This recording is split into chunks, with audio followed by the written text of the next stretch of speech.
A violent death in an ancient world. 77 million years later, a startling discovery. It was a body. It was a body. Hailed as the most important dinosaur find in history. We have what appears to be muscle and internal organs. Leonardo is our best opportunity to bring dinosaurs back to life. We may have the cause of death. What killed and preserved the dinosaur mummy? We think we have the smoking gun. I'd be willing to bet you've got heart and liver as well. Solving a prehistoric mystery. We're not thinking as paleontologists. We're thinking about crime scene investigators. A team of world-class scientists travel back in time and unlock the secrets of the dinosaur mummy.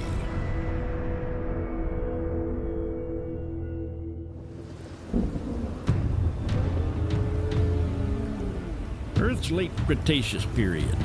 A tropical storm blowing in from the western interior seaway has forced a family of duckbill dinosaurs to head for shelter within the lush delta.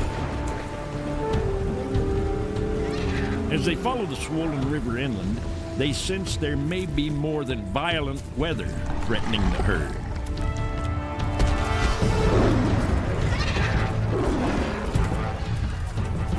A pack of lethal daspletosaurs surround the duckbills. There's little chance for escape. A young juvenile rushes in to protect the herd. But he is no match for these ferocious pack hunters.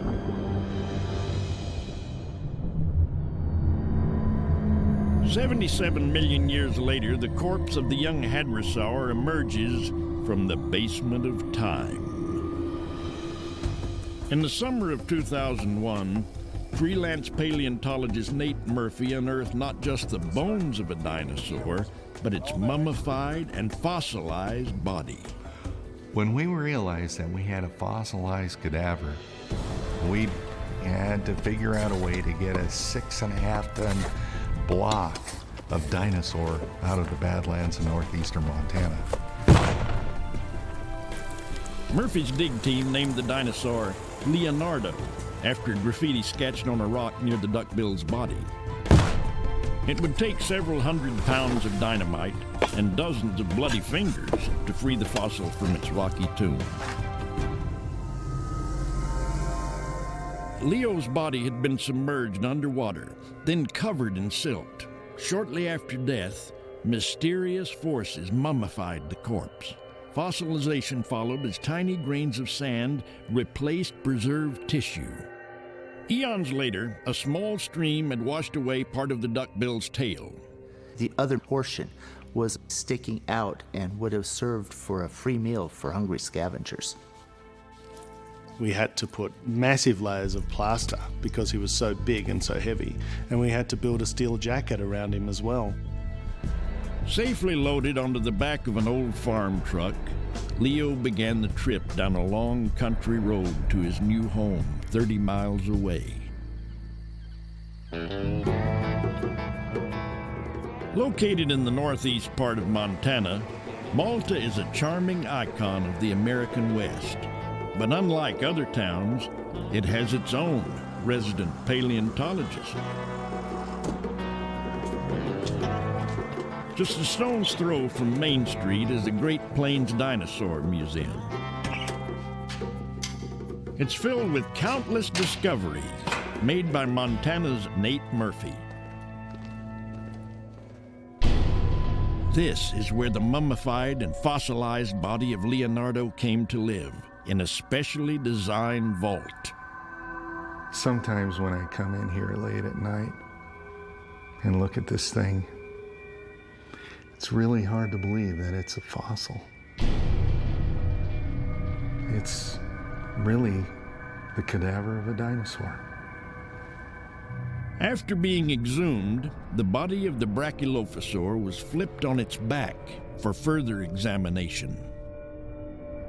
With the cadaver largely intact and preserved, Leonardo is listed by the Guinness Book of World Records as the best dinosaur mummy ever found. Above the right leg is a structure the size and shape of what Murphy believes is a shoulder muscle. In the belly of the beast, a missing piece of rock reveals Leonardo's partially exposed stomach. Perhaps the most striking feature is the creature's skin. Mummified and then fossilized, Murphy is hoping the skin may have acted like a protective cocoon. We have great preservation on the outside. But could we possibly see organs? So the big challenge is applying all of this dinosaur CSI to this one specimen to hopefully look inside and understand the physiology of these animals. From the type of plants Leo ate to his internal organs, Murphy has bet the farm. The mummy will provide answers about the biology of a living dinosaur. I gotta know everything about this creature. And so I'm calling in the best people for the job. To act as the lead scientist on the project, Murphy has recruited the high priest of paleontology, an ordained minister with a maverick attitude and a Harvard PhD. After 40 years digging dinosaurs, Dr. Robert Bacher thought he'd seen it all. When I saw Leonardo, when I saw that there was not only skin, but I could look through the skin at the guts, it was a religious experience. While Bacher is Nate Murphy's lead scientist on the project, Nate's closest confidant and right-hand man is his son, Matt. Using a host of tools from pneumatic chisels to dental picks, Matt Murphy spent most of his late teens and early 20s removing the rock that encased Leonardo's body. I've got to do most of the dirty work, and my dad's got most of the glory out of it, but I've been able to spend a lot more time than anybody else in the world on the preparation of this specimen.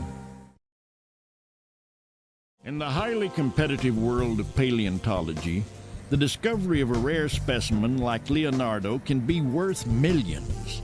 Critics are quick to suggest that freelance fossil hunters like the Murphys may be more interested in press coverage and promotion than scientific investigation. Those critics, however, are reality checks for me. Maybe I need to strengthen my resolve for the research. I know I can't make everybody happy, but you know what? When it comes down to it, brass tacks, the fossil will speak for itself. I won't be speaking for the fossil. Although an amateur, when it comes to finding Brachylophosaurs, Murphy is without equal, unearthing 5 of Leo's species, all discovered in the same location in northeast Montana.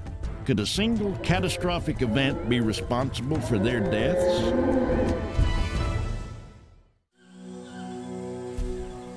Leonardo was born into the hadrosaur family of dinosaurs, more commonly referred to as duckbills. Leo's herd were of the species Brachylophosaurus, named for the short crests which adorned the top of their heads. We do know that these dinosaurs nested in colonies, very much like birds, that they built nests, but they laid their eggs in those nests, and they laid somewhere around 25 to 30 eggs. When the babies hatched out, they were, half a meter long.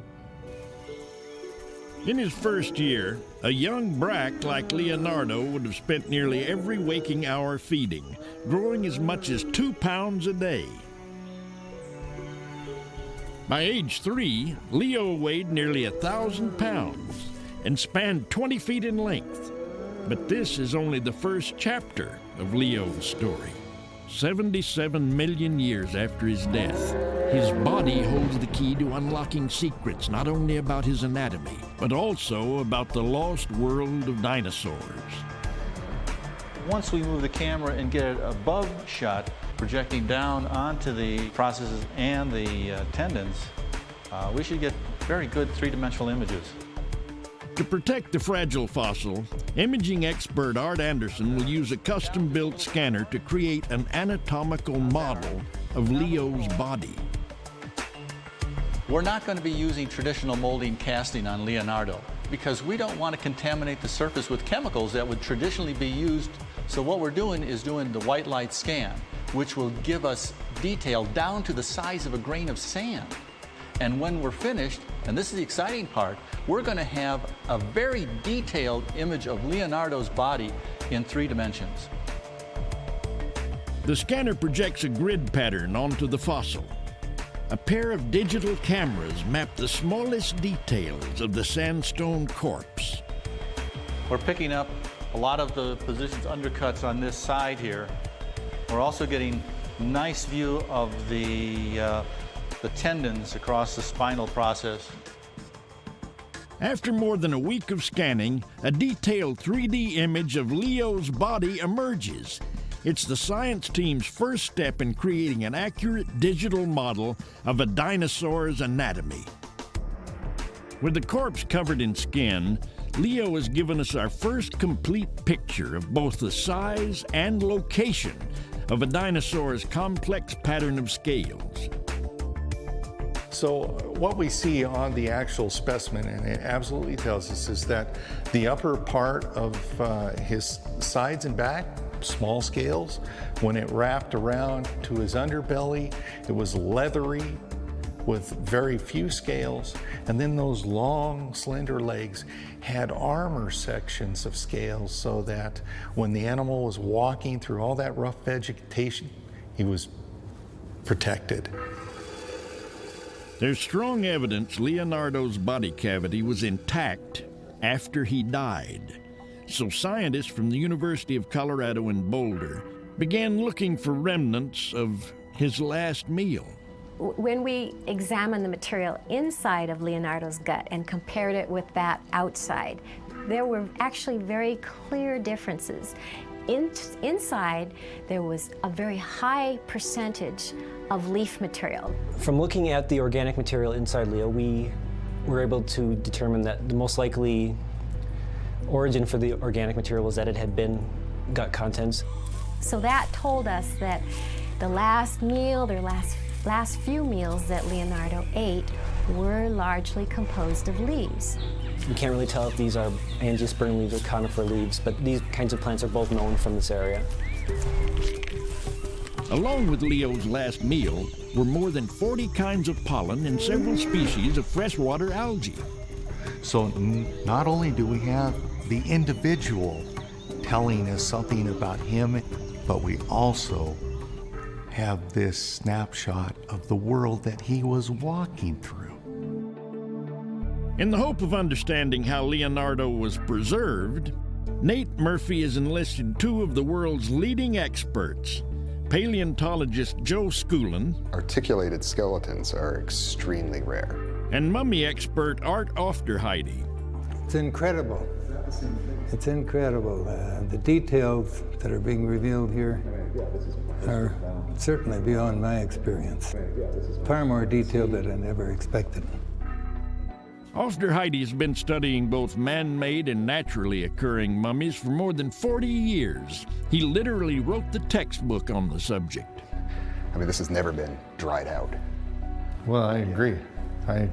Yeah, I've always been the proponent that this animal experienced a totally wet burial.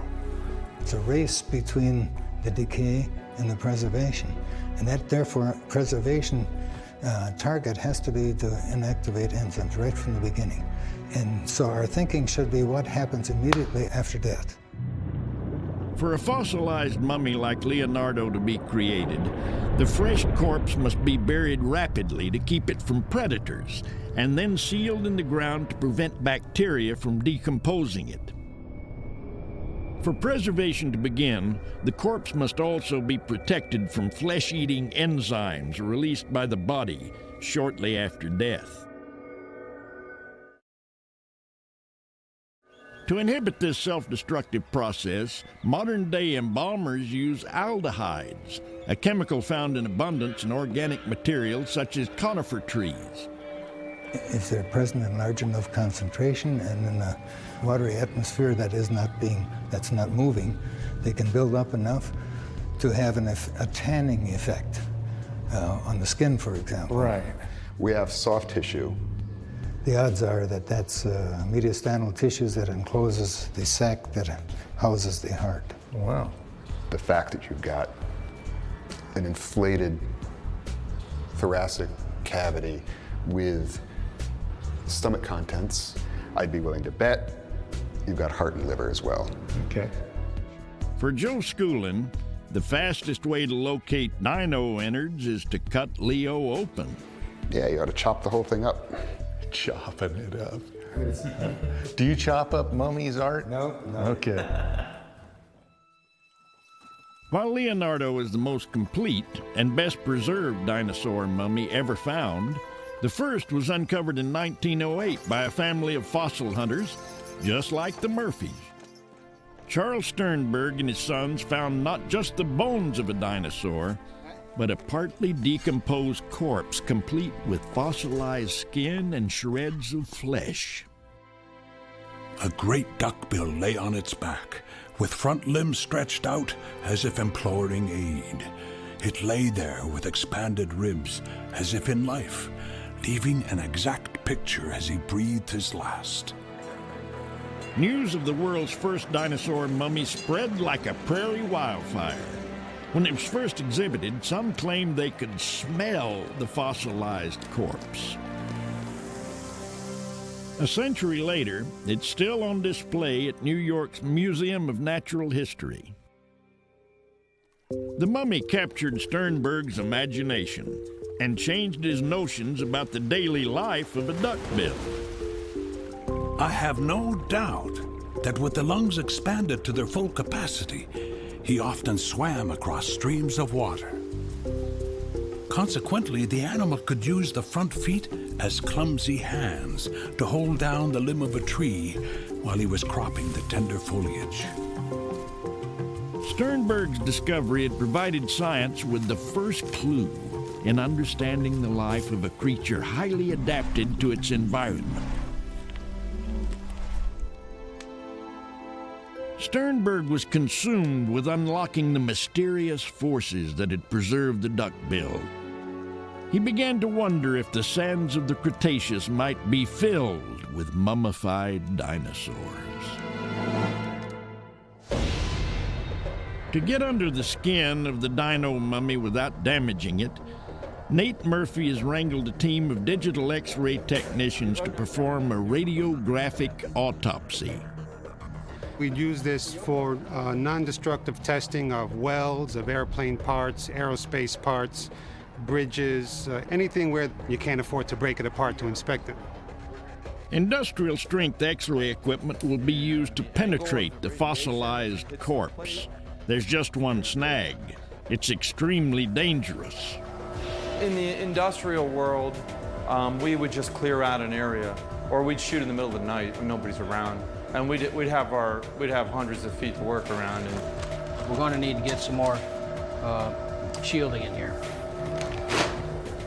This is the computed radiography plate that makes the image. And these are two thinner pieces of lead that filter out scatter of the radiation as it passes through the part to help make a cleaner image on this plate so we get good data. What we're doing now is we're placing the plate so that we can get an image of the upper throat. Looks pretty good. I think we're there. Let's make some X-rays. You got it. Let's go, boys. Each time an X-ray is taken, the team must leave the field station and take refuge beyond the lethal zone of radiation. Okay, we're clear. Energizing. A borrowed front-end loader and plenty of safety tape protect unsuspecting townfolk passing by.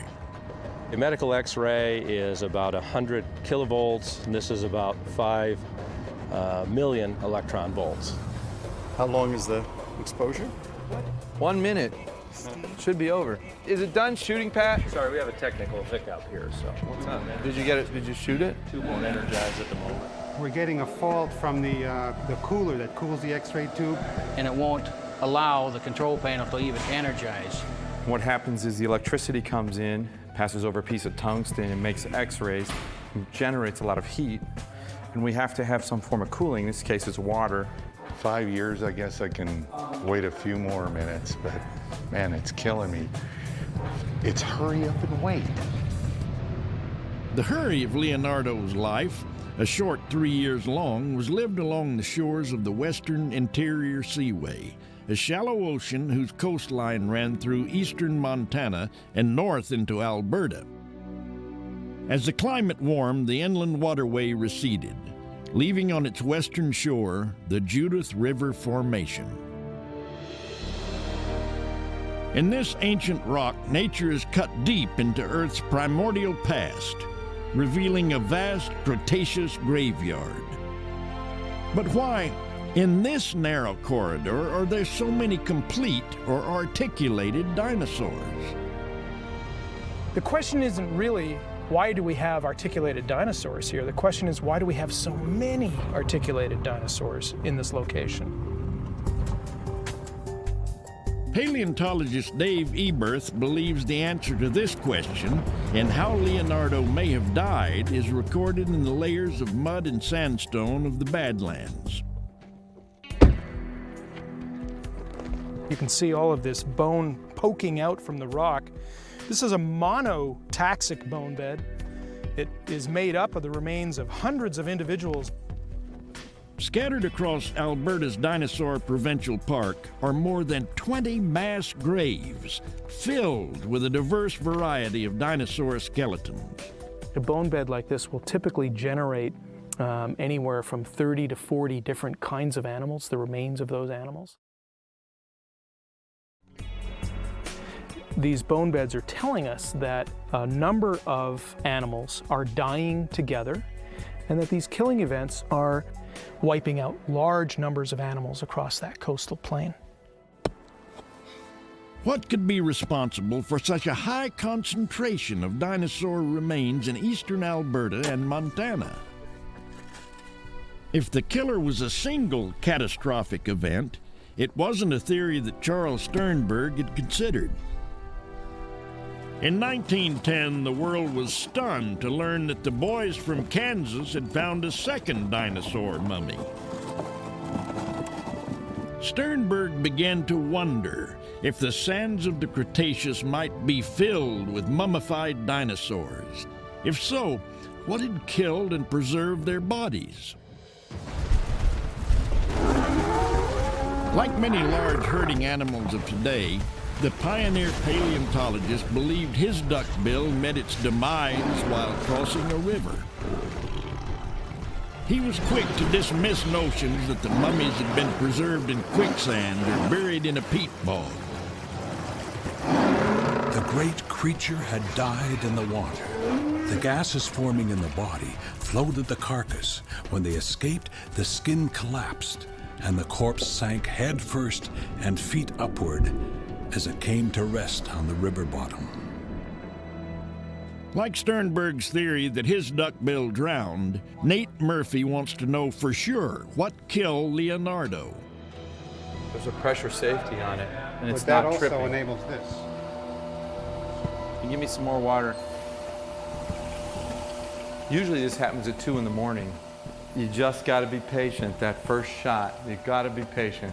With time and technology working against him, Nate Murphy is starting to feel unlucky.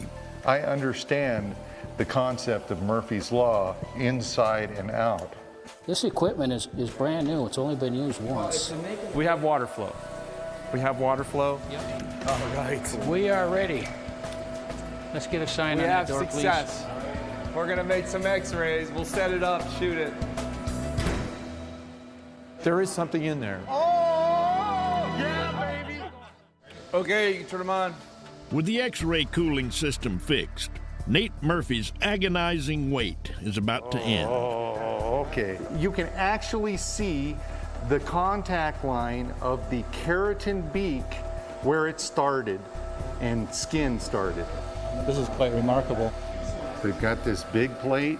We should see pretty much a profile view of the side of Leonardo's face. That's a nice shot. It is. That's just a beautiful profile. That's the Nefertiti of duckbill dinosaurs. A beautiful chin, a swan neck, elegant regal carriage. A beauty for the ages. Look at that beak. The keratin beak, it climbs up the bridge of the nose much further than we imagined. So our life-size restoration there is inaccurate already. So it gives him almost like a big parrot beak, much more strength for cropping and shearing foliage off of plants. We got from the nose down to about the eye, so what looks like an eye socket to me. How about up there? That? What's up in the corner? Can't you see him? Big scales. See? Look at boom, boom, boom, boom, boom. Look like little olives. But that region, the cheek region, is a place where often birds and lizards too have big scales. It's a signal area right here, right here. If you look at every drawing of a duck-billed dinosaur, I'll bet you, Bob, you don't see them with big scales. Yeah, this is a moment where you're kicking yourself in the butt, because we've known for a long time that this region around the eye is a display region. It's it's a billboard. Oh my gosh, it totally changes the complexion of the face. Literally, that's awesome. Seen here for the first time in a dinosaur, a bird-like display area composed of large scales in the cheeks may have distinguished males from females or functioned as a colorful billboard for attracting a mate. While Nate Murphy celebrates the discoveries around the head area, in typical fashion, Bacher heads south. I always wanted to be a paleoproctologist. This is the very tail end, no pun intended, of the digestive process. So it's about to excrete what it can't digest. So there should be fecal pellets here. So I'm saying as far aft as you can get, like that. What is that collection of splotchy stuff? Look at those spots. There's something here. They're blebs. Bacher is convinced the blebs are small fragments of undigested food that have left a trail, mapping the path of Leo's GI tract. We started getting the magic half-inch blebs here in the region of the colon, and we picked them up here in the intestines, and we picked them up in the upper part of the rib cage where there would be intestines too, but nowhere else. So it might help us map the passage of particles from throat all the way down. We have an untouched, unaltered, uninterrupted interior, a sealed package. It's the untouched anatomy deep inside Leo's sandstone corpse that Bacher is anxious to explore. The higher intellectual goal is to map out the subdivisions of the viscera. Lungs should be here, heart should be right there, stomach there, and then intestines there.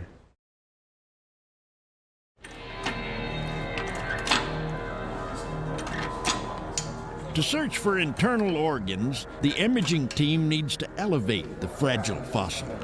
Watch that one, man. I want to put blocks underneath this right here. Anytime you're moving this amount of weight and there's no room for air here, I mean, you drop it, it's in a jillion pieces.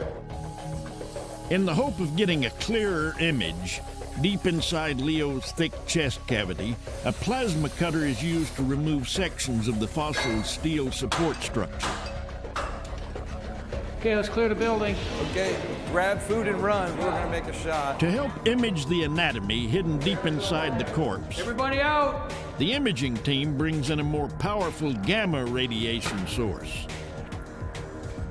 Before he can make his run for it, Pat Durkin must crank the lethal gamma source into the camera by hand. It's a lot hotter at this end of the building than over there where everybody's standing. All right, we're clear. You can come back in. The part where it was ingesting grass, right? It's like this was a sack or something. We have that same thing in the neck, and I know they're wondering if there's a crop, like a bird crop in there. Here's your pouch. If the science team can establish the bulge in Leo's neck is a crop for pre-digesting food, it will be further evidence linking dinosaurs to birds. The chemistry inside there is different from the stomach and the colon. That's what I want to see. The lack of blebs in the throat is Bacher's proof that duckbills like Leonardo had a bird-like crop. It's another first that provides vital insight into dinosaur biology. It's clean as a whistle. There's just nothing in there. The contours you see, I'm sure, are the life contours. That was a healthy, clean crop. From now on, when you draw a duckbill, when you sculpt a duckbill, you give it a nice, big, goose-like crop. While the crop has provided important insights into the first stages of digestion, for Bacher, guts are where the glory is. You can't train a horse doctor on cow guts. You can't train an emu doctor, an ostrich doctor on pig guts. Guts are incredibly diverse. Each family of species has their own way of processing plants. So this is the most important region of the innards of Leonardo. Oh! Yeah, baby! We may have loops, ascending loops of the intestines here already. Okay. Yes. Here they are, here they are. Oh, don't look like guts. Those are not sedimentary features. Wow, wow. This almost certainly is the small intestines coming from the stomach, which is here. You couldn't hope for this. I mean, you couldn't hope for anything more than this. Oh, it's the first time anybody's ever seen dinosaur intestines. We got three-dimensional soft tissue structures inside the visceral cavity of almost a full-grown dinosaur. Wow. The loops of Mango is the technical anatomical term that's been used by us gastroenterological anatomists for a good 30 minutes. It's only been 30 minutes, so we'll have to see how well it takes. 35 now. We have several mummies, dinosaur mummies, or mummified dinosaurs, if you will, where we have skin preserved. But in this particular case, we don't just have skin, we have what appears to be muscle and internal organs. That's a good shot. Well, what we're trying to do here is actually shoot through the breastplate of the animal, and hopefully that's where everything, the money shot will be. Since first unearthing the mummy, Nate Murphy has dreamed of finding Leo's organs, such as a liver or a heart. Okay, you can turn them on. It's a very, very thick piece of the fossil, so we're just barely starting to pick up some structure in here. We know there's things in there. We're seeing them. Now we're going to try and get them real clear. Despite repeated attempts, the team is unable to capture a clear image in Leo's thick chest cavity. You've got this cloud here. There's a cloud going across. While unable to penetrate the thickest part of Leo's chest, the team has captured the first images ever taken of a dinosaur's digestive system, from its bird-like crop through the animal's intestinal tract. This thing continues to surprise us from the standpoint of recreating what a dinosaur looks like. We've gotten a glimpse of an unknown continent of knowledge, the internal continent, the internal unexplored region. In the hope of imaging the thickest part of Leonardo's corpse, NASA has agreed to give the team a few precious days inside their radiation lab at the Johnson Space Center. To protect Leo on his trip to Houston, several hundred pounds of plaster and steel are added to the fragile fossil.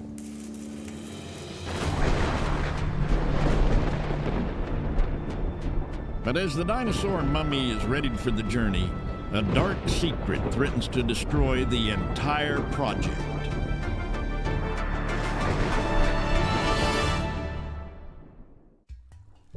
In the summer of 1916, Charles Sternberg and his sons were digging in the badlands of Alberta when they hit pay dirt, uncovering a third dinosaur mummy. Described as the most spectacular specimen ever found, it was Charles Sternberg's crowning achievement. The sale of the rare fossil to Britain's Museum of Natural History assured his financial future.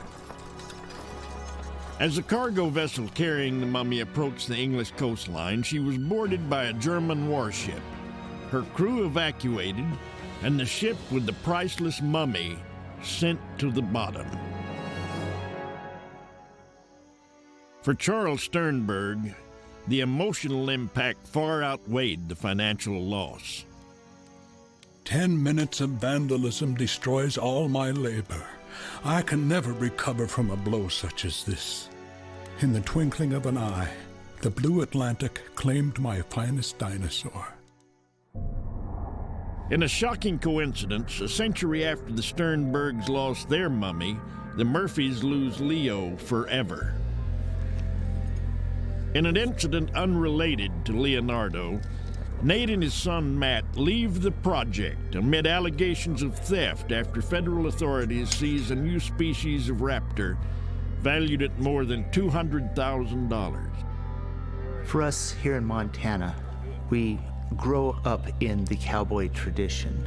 A handshake is as good as a contract, and it's especially difficult for the community here who spent years developing a museum and supporting Nate in his efforts.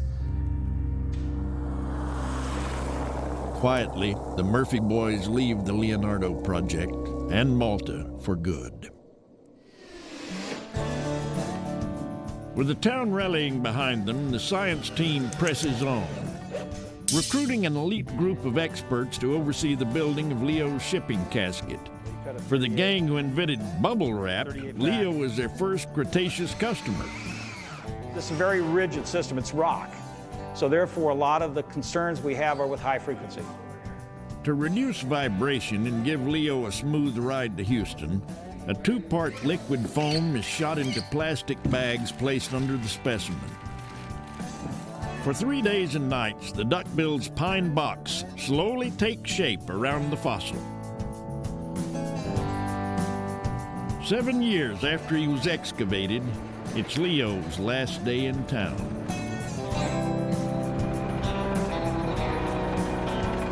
After a week of prep, the dinosaur mummy is crated up and ready to head to NASA. It's off the ground. I think the first part of this journey is going to be the toughest. For the trip, Leo has been insured for $2.5 million. There's just one hitch. These moments between the museum and the truck are not covered by insurance. Step back, Gary, so I can see you. Boy, talk about a tight fit.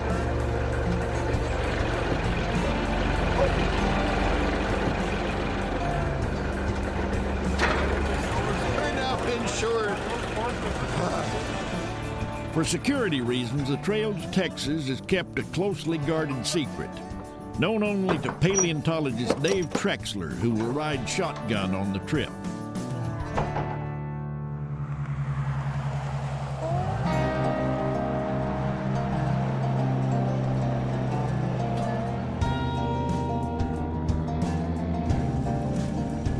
After leaving Montana, Leo makes it to the badlands of North Dakota before taking a hard right south. The dinosaur mummy passes through 6 states and travels 2,000 miles on the road to Houston. 4 days after watching Malta disappear in the rearview mirror, Leonardo arrives at NASA's Johnson Space Center. Well, that was by far the most nerve-wracking trip I have ever made. Driving across America can be treacherous in the best of times. Add a 5,000-pound fossil into the equation, and you're going to get some bumps. So we monitored this trip all the way from Malta, Montana to Houston, Texas, and we did that in 2 places, on the floor of the truck and inside the crate. And we had a few bumps each day, but it turns out that the biggest bump inside the crate we measured during the loading of the crate itself. I can't believe he's here. I just can't believe when they open that up, he's going to be in Texas. I can't believe he's here. Leonardo has landed. Congratulations. Ah. Look there. That little spider web stayed there for 2,000 miles. With the team nearly out of money and goodwill, they waste little time prepping Leo for the final round of his radiographic autopsy. The pressure is on. We have only a couple of days, and we have what would comfortably be a month's worth of imaging and scanning. The black box containing a lethal cobalt radiation source is wheeled into Hangar 150. It's so dangerous that even though the walls are lined with lead, they have to wait until the last NASA employee leaves the Space Center at midnight. All right, we want overlapping. All right, let's clear the area. Making her hot. Cobalt time. Here you go, sir. Holy cow. The rib orientation. There's a little bit of a texture here, too. As the team searches for the prized internal organs, the powerful cobalt source reveals something inside Leo is missing. The rib's gone. This one right here. So we have a bite mark. We have a heck of a bite mark. So he was alive when that wound was inflicted? Well, I always thought it was a wound. Now I'm sure. It's a heck of a wound in the gut. I think it is. Let's see, what do carnivores go for first? Liver, heart. We may have the cause of death. Ribs and a big chunk of muscle were ripped up. Now that wound had to have been inflicted on the carcass before final burial. With this image, all of a sudden our perceptions have changed. It now looks like Leonardo was really badly wounded before he died. X-rays reveal Leo was bitten on his right side, removing skin, muscle, and several ribs. While badly wounded, Dave Eberth believes he's found Leo's killer and the force that preserved countless articulated dinosaurs in the same sediments. So what we think was going on here is that this entire area was flooded out 75 million years ago during a hurricane or an intense tropical storm. We do have evidence that some of the Brachylophosaurus died in hurricane events that tracked along the Intercontinental Seaway and raised havoc, clear up as far as Montana and Alberta. Leo's last day appears to have been at the crossroads of two deadly events: a predatory attack and a prehistoric storm. Although badly injured, he's able to escape the river, now in full flood. Downstream at the beach, winds exceeding 150 miles an hour produce a storm surge, an unnaturally high tide towering more than 4 stories. Those waves act essentially as a dam, just damming up the rainwater that's falling and preventing that landscape from draining. Now all you have to do is picture a landscape 300 kilometers wide that's full of duckbill dinosaurs, meat-eating dinosaurs. It's the large dinosaurs that would be in distress, thrashing about, bellowing. Severely crippled and with the floodwaters rising, Leo's fate is sealed. He's too weak to stand up in the stream flow, but he has just enough strength to be trying to raise his head, get his nostrils up above the waterline. And that's why I think his head is actually preserved in that position. The team now believe the circumstances that led to Leonardo's death and preservation were both violent and sudden. Regardless of how Leonardo died, or how he ended up in the water, the fact remains that that carcass had to have been buried very, very rapidly.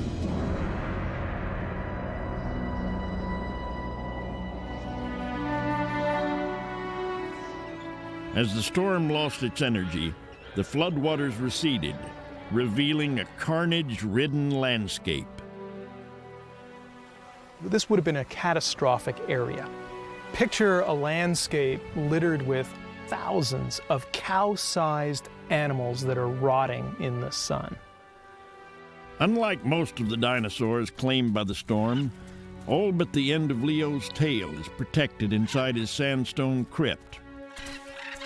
While colossal in size and rare in occurrence, Dave Eberth believes these tropical terrors were the mass murderers of the Cretaceous. We think we have the smoking gun, the cause, to help us explain why a superb specimen like Leonardo got preserved in the first place. Nearly 800,000 centuries after Leo's death. It's fairly late, and we hope this will turn out.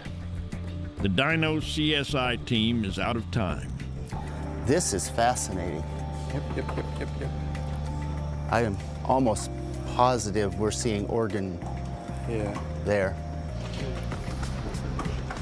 Well, we haven't seen anything like that before. What organ in the body could possibly have that shape? Now this, from the other angle, might be in the position to be liver. Or the dried up vascular pattern inside the liver. The thing's about the right size for an animal that big. And it's in the right location. After a 2-hour exposure of Leo's thick chest cavity, the team has extracted something never seen before, the digital image of a dinosaur's liver. But nearby, the X-ray hints there's something more. There's something here, for sure. It's better resolution than we've ever seen in that. So that spot right there should be the heart. That's in the right location. That is a deep structure of about fist size. It's about the right size. Has a very good chance of being the heart.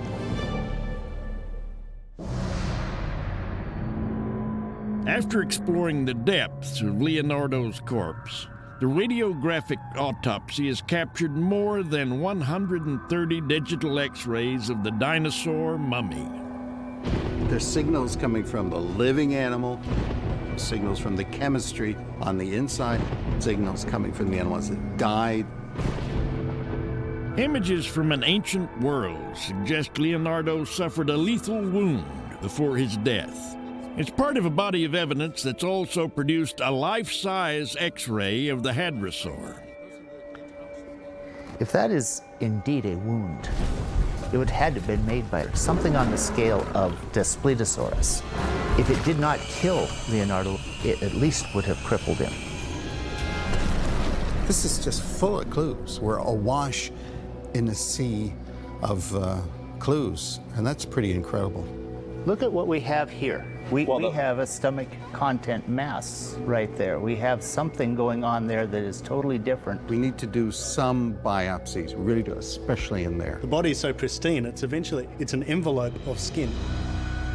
We have been able to look inside the animal, identify a structure, pull it out, recreate it in 3 dimensions, and examine it without ever damaging the original specimen.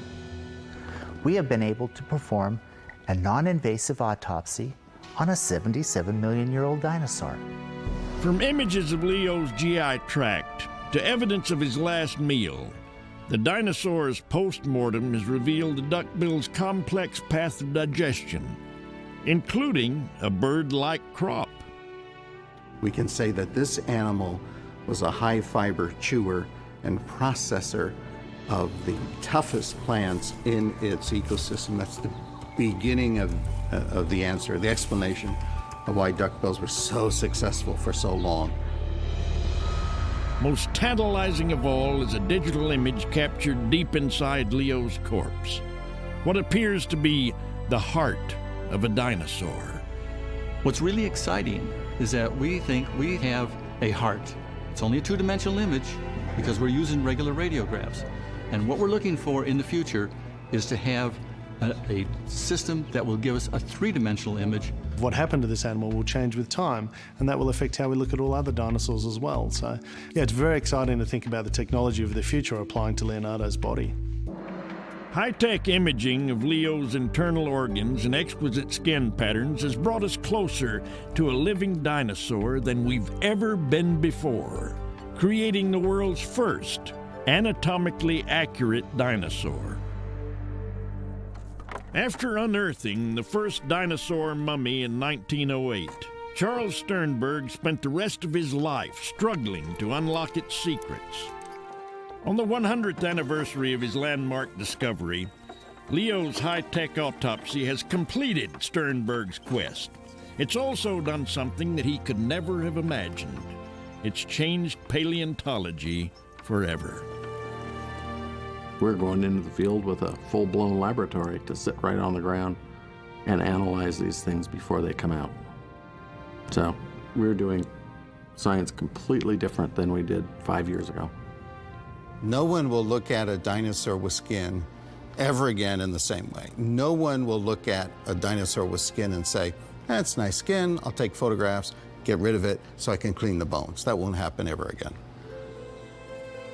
Leo's anatomy has provided evidence about his life and the environment he lived in. But the mummy's post-mortem is one forensic investigation that may never be closed. We have seen things that we have never seen before. We have performed tests that we've never been able to perform before. And we've answered a lot of questions. But the story of Leonardo is far from over. By the time the last of the dinosaurs had died off, Leo had already been entombed for 12 million years. The body of the mummified duckbill has provided a window into his ancient anatomy and given testimony into the lives of the most successful creatures ever to roam the planet.